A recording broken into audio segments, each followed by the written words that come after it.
Hi, I'm David Gino, and welcome to another video. And in today's video, we're going to be talking about buying a car. That's a very big thing to talk about. Why? Because people who have a decent amount of money want to spend it all on a car and then think they're the shit when they buy a fancy car, but behind that car, there's a lot of bad decisions and not really bad decisions with your finance behind that car. So, when it comes to buying a car, Dave Ramsey has a rule. Don't ever buy anything unless you can buy two of it. And in that situation, that's a car. So, for example, if a car that you want to buy is $30,000, and let's say you have $30,000 to buy that car, doesn't necessarily mean you should. But then let's say there were two cars with $30,000 and you can afford both of them, then I would say buy that one car. Because when it comes to buying a car or anything huge, you might have the money to do it, but a lot of the times it doesn't mean you should do it. Now with buying a car, sometimes you need a car. Yours breaks down, you need another car. But picking the fanciest one or the highest priced one is not the best thing to do. It's like driving a Prius. A lot of people perceive those as a girly car, but they have tremendous gas mileage and last a very long time. Now, when you see rich people drive fancy cars, you're like, well, he drove this or he paid cash for this. And I'm just like, yeah, but they can afford it. And they might not even be rich. They might be going through the skin and the teeth or cutting it very, very close on their finances because they blew a lot of it on a car. So when it comes to taking a loan out to buy a car, I don't ever do that. Don't ever take a loan out for pretty much anything. A house is different, but we're going to talk about that in a later video.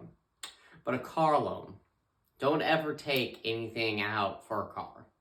When it comes to buying a car, the monthly payment is also not good either. Why? Because that just adds to the bills you already have.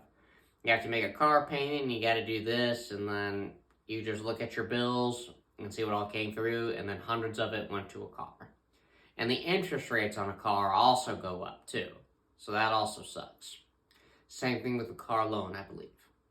When it comes to buying a car, don't ever buy a car till you can buy it in full.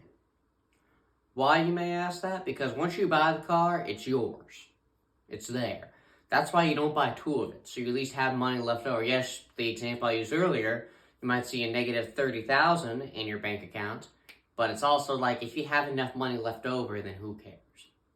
But that's why having emergency money is so important and saving money. Because if you ever need a new car, you'll have that money there so you can buy a new car. Because talking about buying a car is so important because some people just need a new car every year. Even young people are just like, oh, I have money now, I'm going to go spend it on a car. Oh, I saved all of this, I worked hard, I'm going to buy the fanciest car out there. Like, a lot of the times when it comes to spending money, a car is a very big purchase, but it's a simple purchase to, like, fix isn't the right word, but it's simple enough to where, like, you can take advice on how to buy a car and how to still be financially fine. If you can't afford to buy a car, don't buy a car. If you need a car and can't afford to buy a car, then you either borrow from a friend or... I actually don't know. You might actually have to take a car loan, but that's why with all my previous videos and taking other financial advice is so you don't ever get into that situation. And when it comes to buying a new and a used car, you obviously have to do your research on the used car, see how many miles are on it, what damage is done to it. A new car is great, a fresh start, but a new car is thousands of dollars more expensive than a used car. So when it comes to buying a car, my best advice is to pay it in full. Don't ever take out a car loan. You shouldn't really take out a loan for anything, but like I said with a house is very different, but we're gonna get back to that. I'll get back to that in a later video. Actually, as a matter of fact, that might be next week's video. But thank you all for watching. This is my advice on buying a car. I hope you are smart with this video, and if you do need a car, you now know how to buy a car in a very smart way, and how to not discourage, but not mess up your finances buying a car. Thank you all for watching, and you all have a good day.